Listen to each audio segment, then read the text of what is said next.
Hey, what's up everybody? Tony here from RcHelpDotCom, and I finally sold my DX6i and I got my DX8.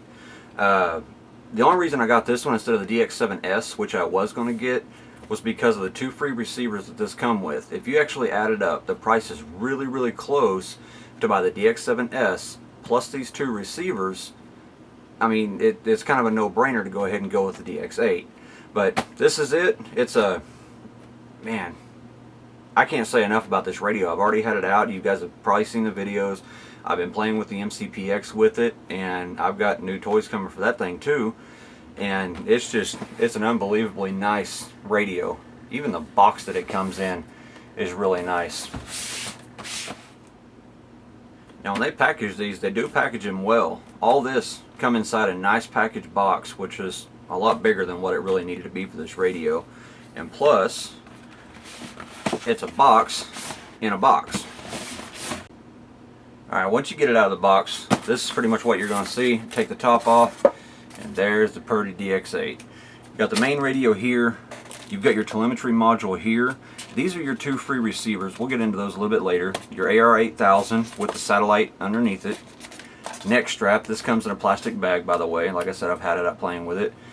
This is your charger, and we'll look more into it, and I'll tell you why I think they went a little overkill. Here's your bind plugs and Allen wrench to adjust your stick, stuff like that. All your telemetry wires.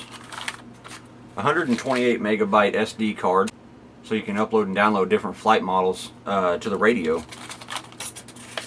You got a little piece of foam here. This is basically to put a LiPo in the radio. I haven't had any problems with the nickel metal hydride, so I'm just going to use that. It seems to last plenty of time. Now, unlike the DX6i, this actually has another layer to the styrofoam. Pull the top off, slide it over. You got a nice sticker pack. You got a little user guide. This thing I found pretty much useless. You've got a getting started guide that's not too awful thick. There's a lot of different languages in there. And then you've got the actual user guide, which is a little bit thicker, and again, multiple languages. You're only going to read about, I think it's 43 pages in this, so very easy radio to understand. If you've had the DX6i or the DX7S or DX7, you're going to know how to run this radio. So let's go ahead and get everything out and look at everything piece by piece. Alright, now that we got everything out, we can kind of take a look at everything. Of course, you've got your radio, and this thing has some of the smoothest sticks that I've ever seen. The only thing I don't like about it, you would think with as much money as this costs, they'd find a way to dampen this, but it still has that, but hey, that's nitpicking. So, the charger, typical charger with the metal hydride, you do not want to leave it unattended. There's a guy on the forum, if you go over there you can read about it. He actually overheated his battery pack, and it actually damaged the battery tray, the battery cover, and it's not a good thing all around. The AR8000 receiver, unlike the other older DSM2 receivers, only has one antenna but has two on the satellite. I haven't heard any problems with it, so hey, I'm going to run with it. The telemetry module has a nice long antenna for full range. Now all your bind plugs and everything, you get quite a bit of stuff in here. You get different little adapters. You got a male and a female bind plug. And then I am not quite sure what this little guy's for. I'm pretty sure it'll say in the manual. These I'm not going to take out of the package, but it's all your telemetry wires. You got your temperature wire and voltage and all that. This is the AR6210. Does come with a satellite. Really good receiver. And then this is the AR6115E. This is for like your little micros, foamies, park flyers, stuff like that. It's not a full range since it doesn't have the satellite antenna, but it'll still get out there. As long as you're not flying, I think it's 400 yards, you'll be fine. Make sure, go ahead and do your range check. And also it comes with a really nice neck strap. Spectrum DX8, and then it says telemetry system here, but it's kind of covered up. And then right in the middle, it says DX8 telemetry system, and then over here, obviously it's got RcHelpDotCom. So, really nice neck strap. I did modify it so that it didn't have that annoying little twist in it, but it's all good. So let's take a closer look at what actually comes with the battery charger. Get the radio out of the way here. in your battery charger, you're obviously going to have a little pamphlet to tell you how to use it. Plug it in. You got your charger itself, but then you've also got different outlets for different places in the world. Now, I guess this is good if you plan on traveling, but I honestly don't expect my radio to ever leave Oklahoma, so I'm only going to use this one. But changing them is as simple as sliding them off and then sliding them back on. So not a worry there. Maybe they can knock $5 off by not including these with it. So now that we've looked at that, let's take a closer look at that radio, guys. First thing you're going to see is there's just a bunch more switches and a lot more functions with the DX8, and rightfully so. You've got 3-position dual rate and expos. You've also got 3-position flaps, and that is extremely nice. You can also, instead of having the flaps just slam down on you, you can actually slow that servo down so that they come down nice and slow. On the top, you've got your gear switch here, your trainer button here. This is your F mode, also a 3-position switch in case you have different needs. You got your dial over here. This is going to be your auxiliary channel, or for your governor, for your helicopters or airplanes. Throttle hold is right here. It's just a 2-position switch, and then your rudder dual rate. Everything is, the sticks are smooth, everything is nice. You've got a clear and a back button right here for your menus. And speaking of menus, let's go ahead and turn it on.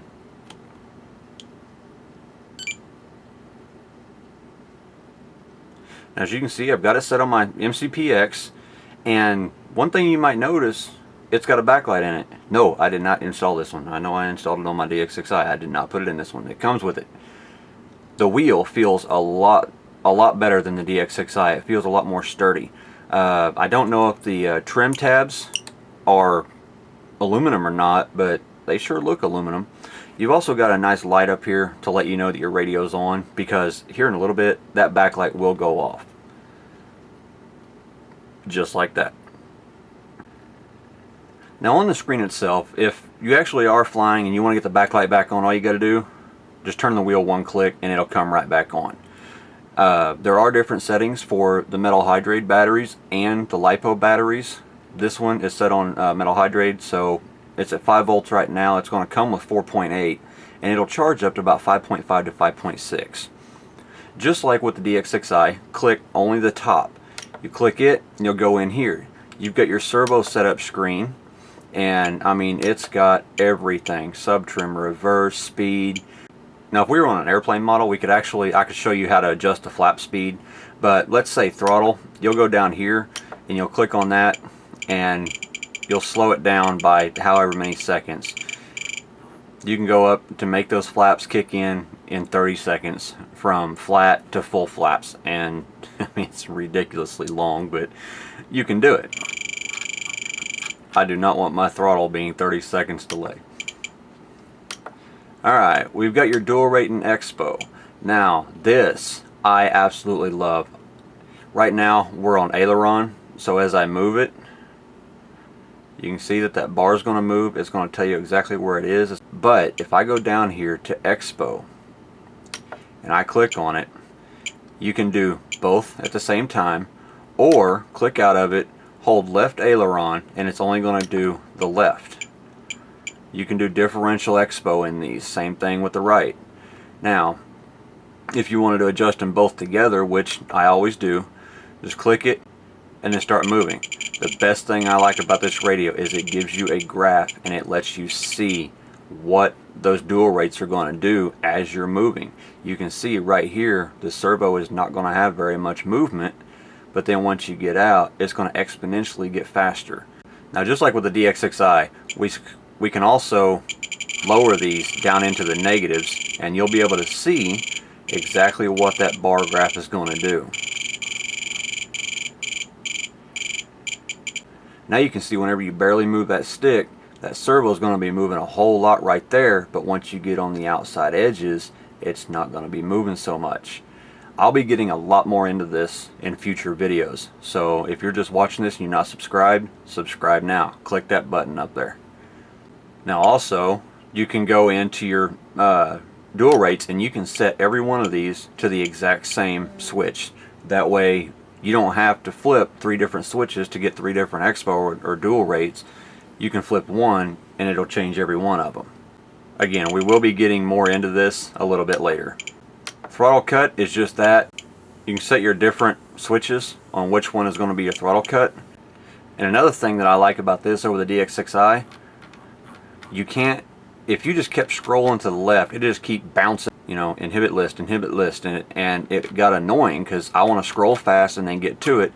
Now you can scroll and it doesn't matter how many times it goes, it's going to stay right there on that one. It's only going to go so far. Great feature to put in here. Throttle curve, again, it's going to give you the exact throttle curve, and you're going to be able to watch it. Not only is it going to give you your stick position, but it's also going to give you the percentage that your servo is moving, or the percentage of throttle in your speed control. You've also got your throttle positions, which is normal, idle up 1, idle up 2, and then hold. There's 1, there's 2, and then there's hold. Now that beeping you're hearing, let's just go back into the main screen. You'll see that my timer is now at 223. Whenever I move the throttle to 25%, it's going to start counting down. And then I crash, or I got to land because somebody's calling me on the phone or something, I lower that stick, it's going to stop that timer. Another great feature. You know, you don't have to worry. Every time I went flying, I always forgot to hit my timer button. No more of that. Alright, you've got your swash plate. And obviously, since I'm using the MCPX, it's a 4-channel helicopter, but it acts like a 6-channel. I'm not able to actually move this. You got your gyro. On, F mode, gyro, aileron. You can select which switch you're going to put that on. Again, CCPM helicopters, yes. MCPX, no. Again, we'll get more into that a little bit later. You've got your governor. I have never in my life used a governor, but you can set where that's going to be. Obviously, I'd put it on the governor switch, but you can set whatever switch you want it to be on. You've got your pitch curve, which you would think that they would put throttle and pitch curve right together, but they don't. Again, it's going to show you the percentage that your stick's at and the percentage that your servo is at. You can see the servo is not moving very much until it gets to mid-stick, and then it goes click for click. Alright, get out of there. You got your tail curve. Now, because I haven't read all the way through the manual, and we're going to get into this a little bit later, I'm not going to say much on this. We'll just have to wait until a later time. You got your mixing. You can do, oh, there are so many things you can do in this thing. This is going to probably be a 2-part video just on this one screen, so we will definitely get into more of that later. Range test. Right now, as you can see, we're in full power. Press and hold the trainer button to activate range test. Distance 30 paces or 30 meters or 90 feet. Great thing to do if I was to push and hold the trainer. Reduced power. Now you get your timer. In your timer, you can do countdown, stopwatch, inhibit. You know, obviously you're not going to have nothing. Now I like counting down. Now if you're wanting to find out how long your batteries are going to go, use your stopwatch and it'll just start counting up. And then obviously you can select however many minutes you want. Since this is the MCPX and I'm not exactly being nice to it, I put it on 3 minutes. You can do tone or vibe, or just a tone. Or you can just turn it off completely and not know that your timer has run out. I do the tone and vibe. I don't know why, I just do. Now you can also set, we'll go down here, throttle, which if I move the stick, it'll turn on and turn off. You've got your gyro, which means you actually have to flip your gyro switch. Left trim button. The left trim button is actually right here. I have never actually used any of that, and we will be getting to that more in another video. Then you get your right trim, same thing on the other side. Throttle 1 time. Now this is, once you move that throttle stick, it's going to kick that timer on, but it is not going to stop. You got your trainer switch where you can just push the button and it'll start it. I'm guessing pushing again and it'll stop. I haven't tested it out. Your mix switch, throttle out, which is the throttle out. I don't know what the difference is. They both do the exact same thing. They start and then they stop. So, and then the position is your throttle stick position. You can set it to whatever you want. The stock setting is 25%. And then you've got your timer down here. This is, I'm guessing, how long the radio has been on. And as you can see, I've played with it a bunch, and I've actually reset this, so it should be over 2 hours. But hey, you gotta have fun with your stuff, right? Go up.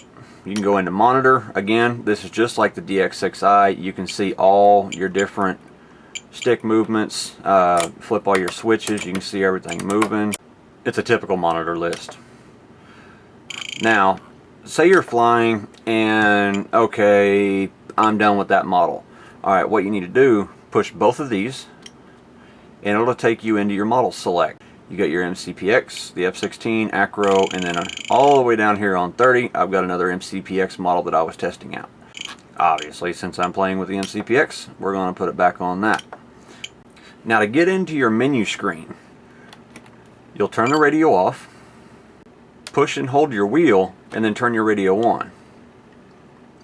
Now, if you notice, the light's not on, which means we're not broadcasting a signal, but we can do model select, where we can select our different models, go back. Now also, if we're in there, we can hit the back button, and this is in any screen. You've got your model type, airplane, helicopter. You've got your model name, where you can go in, set your model name. Your swash type, since this is a helicopter, you can go in here, 1 servo, 2 servos 180, 3 servos 90, 3 servos 120, 3 servos 135, 3 servos 140. You got a lot of options with your swash plate, guys. Because this is an MCPX, 1 servo normal. F mode setup. You can set any switch you want. I love that feature. It also comes with a little decal pack. That way, if you decide you want your switches on you want your modes on a different switch, then you just take the decals off, put the new decals back on, and you're ready to go. And then obviously, you got your throttle hold, and you can select which one you want that. I want it on hold because that's where I'm used to it being. You got your trim set up, and like I say, we'll get more into this a little bit later. Model reset, model copy, warnings, telemetry, flight log, RPM, temperature, receiver voltage, flight pack voltage, airspeed, altitude, power box, and settings. And in the settings, you've got, you know, yeah, we'll get into all this a little bit later. Then you've also got your frame rate. When 11 milliseconds is selected, digital servos must be used. Otherwise, you want 22 milliseconds if you're using analog servos. You do 11 milliseconds, and I'm guessing it's probably going to burn out your servo. And you can set which mode you want it to be on the radio. Obviously, I want DSMX because that's what all the receivers are. Then you've got your trainer, and this is something brand new to me. You can go in, you've got just all kinds of stuff that you can play with on here, and again, we're going to get into this a lot more a little bit later. System settings, username, contrast. This you can actually use to darken or lighten the screen. 6 is good, it was on 7. Mode, 1, 2, 3, or 4, and that's what each of your sticks do. Because I am in the US, putting that sucker on 2.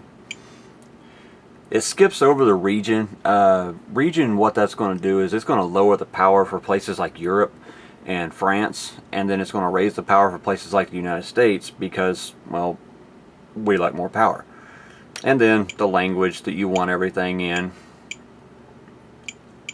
Obviously, I want English, because if there's one thing that I know is I speak 2 languages, English and bad English. Now in your next deal, you've got your battery type, and then when you want your battery alarm to go off. Now the next menu is a serial number. No, I'm not showing you my serial number. Alright. You also got the transfer HD card. And what you'll do is you'll take your SD card, you'll stick it in there, click it in, and that's it. It goes to select option, and then the status is ready. We'll go down. We can import a model, import all models, export a model, export all models, update firmware. It's great. And then you can also select your folder. If I had different folders inside that memory card, I could select which folder I wanted. I could have a folder for one airplane, a folder for another, a folder with a whole bunch of airplanes, and I can bring them all in here at once. It's a really great option. Once you click into the main menu, from that menu, it's going to kick everything on. You're going to hear your initialize beep, and you're going to be ready to go. Well guys, that's the introduction and the unboxing of the Spectrum DX8.